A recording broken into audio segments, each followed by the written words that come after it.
জুবিন গাৰ্গ একাধাৰে কণ্ঠশিল্পী, সংগীত পৰিচালক, গীতিকাৰ, সুৰকাৰ, ছবি পৰিচালক, ছবি নিৰ্মাতা, অভিনেতা, কবি আৰু সমাজকৰ্মী আছিল। 1972 চনৰ 18 নৱেম্বৰ তাৰিখে মেঘালয়ৰ তুৰাত জুবিন গাৰ্গৰ জন্ম হয়। তেখেতৰ পিতৃৰ নাম মোহিনী মোহন বৰঠাকুৰ আৰু মাতৃৰ নাম স্বৰ্গীয়া ইলি বৰঠাকুৰ। জুবিনৰ পিতৃৰ ঘৰ মূলতঃ শিৱসাগৰ জিলাৰ জাজিত। দেউতাক কৰ্মসূত্ৰে এগৰাকী মেজিষ্ট্ৰেট আছিল। জুবিন গাৰ্গক লুইত কণ্ঠ, গল্ডি, অসমৰ হাৰ্ট থ্ৰব, জুবিন দা আদি অন্য নামেৰেও সম্বোধন কৰা হয়। তেখেতৰ দেউতাকে কপিল ঠাকুৰ ছন্ম নামেৰে কবিতা আৰু গীত লেখা-মেলা কৰিছিল। জুবিন গাৰ্গৰ দুজনী ভণ্টী আছিল। তেওঁলোক ক্ৰমে জংকী বৰঠাকুৰ আৰু পাল্মি বৰঠাকুৰ। জংকী পেছাত এগৰাকী গায়িকা আৰু অভিনেত্ৰী আছিল। 2002 চনত তেজপুৰত হোৱা এটা মটৰ দুৰ্ঘটনাত জংকী নিহত হয়।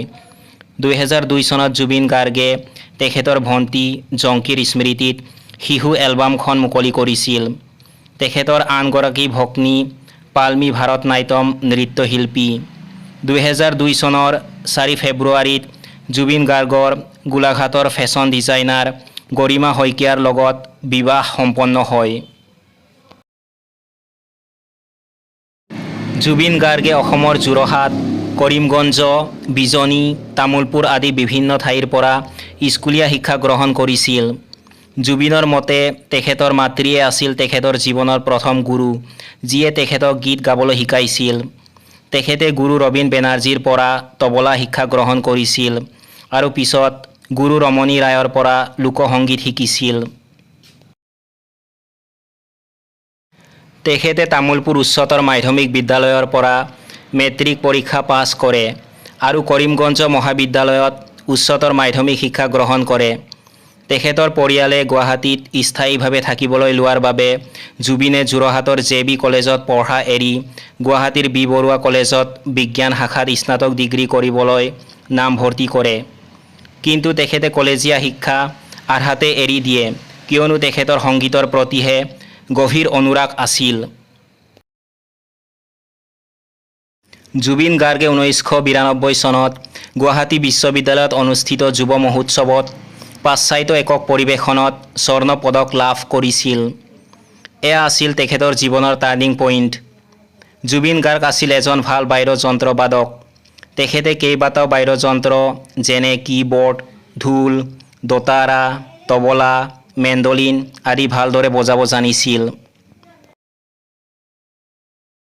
1995 চনত জুবিন গাৰ্গে বলিউডৰ সংগীত উদ্যোগত কাম কৰিবলৈ মুম্বাইলৈ গৈছিল।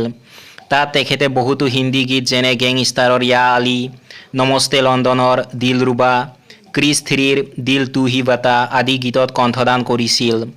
তেখেতে ৰেকৰ্ডিং কৰা হিন্দী আৰু বঙালী এলবামসমূহ হ'ল চান্দনী ৰাত, চন্দা, ইউ হি কভি, স্পৰ্শ, শ্ৰদ্ধাঞ্জলি, মেৰে লিয়ে, নুপুৰ, জিন্দেগী, পাকিজা, সুফি ইস্ক। জুবিন গাৰ্গে প্ৰায় 26খন অসমীয়া ছবিত সংগীত পৰিচালনা কৰিছে। তেখেতৰ দ্বাৰা সংগীত পৰিচালিত কেইখনমান ছবি হৈছে হিয়া দিয়া নিয়া, তুমি মোৰ মাথো মোৰ, শেষ উপহাৰ, নায়ক, দীনবন্ধু, মন যায়, গানে কি আনে, মিছন চাইনা, ৰত্নাকৰ, কাঞ্চনজংঘা আদি। তেখেতে সংগীত পৰিচালনা কৰা হিন্দী ছবিসমূহ হৈছে দিল তু দিৱানা হে, ষ্ট্ৰিংছ।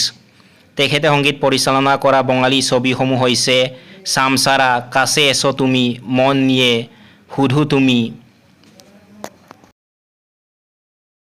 জুবিন গাৰ্গ এজন অভিনেতা হিচাপে পৰিচিত। তেখেতে মন যায়, তুমি মোৰ মাথো মোৰ, দীনবন্ধু, ৰামধেনু, গানে কি আনে, মিছন চাইনা, কাঞ্চনজংঘা আদিকে ধৰি বহুকেইখন অসমীয়া ছবিত অভিনয় কৰিছে। জুবিন গাৰ্গে জীৱনকালত বহুতো সন্মান আৰু বঁটা লাভ কৰিছে।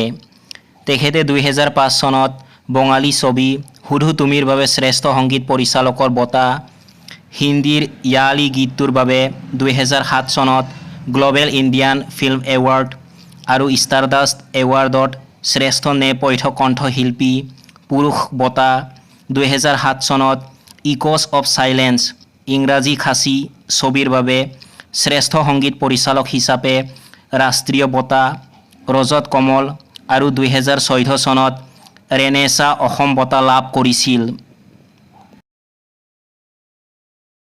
2025 চনৰ 19 ছেপ্টেম্বৰ তাৰিখে ছিংগাপুৰত সাগৰৰ বুকুত হোৱা দুৰ্ঘটনাত এই মহান শিল্পীগৰাকীৰ 52 বছৰ বয়সত মৃত্যু হয়। এটা সংগীত অনুষ্ঠানত জুবিন গাৰ্গে কৈছিল যে তেওঁৰ মৃত্যুৰ পিছত মানুহে তেওঁৰ মায়াবিনী গীতটো বজাব লাগে। এইগৰাকী মহান শিল্পী যদিও আমাৰ মাজত কায়িকভাৱে নাই, তেওঁ সদায় অসমীয়া মানুহৰ অন্তৰত লগতে অসমীয়া সমাজত অমৰ হৈ ৰ'ব।